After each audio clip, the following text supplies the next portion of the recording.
యాకోబు పత్రిక 5వ అధ్యాయం 9వ వచనం. సహోదరులారా,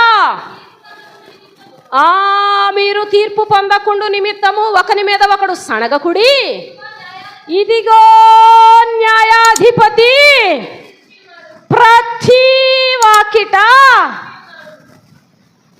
మా ఇంటికాడ ఏమీ లేడు అంట కుదురుద్దామ్మా?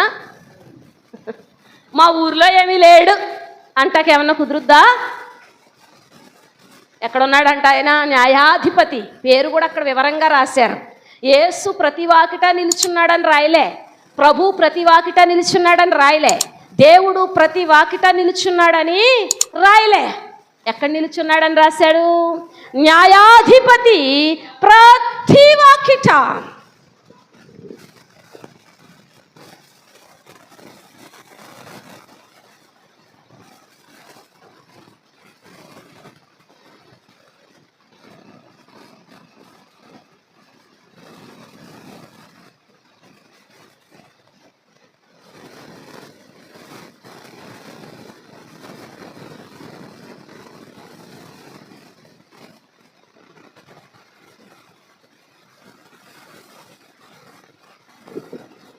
హల్లెలూయా, హల్లెలూయా.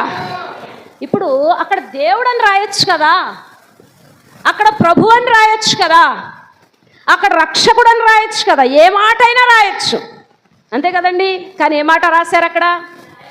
అంటే న్యాయం ప్రకారమే తీర్చడానికి, న్యాయం ప్రకారమే తీర్పు తీర్చడానికి ప్రతి వాకిట ఆయన ఎక్కడి నుంచి ఉన్నాడంటండి?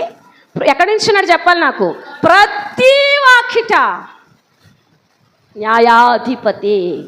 న్యాయాధిపతి అయిన దేవుడు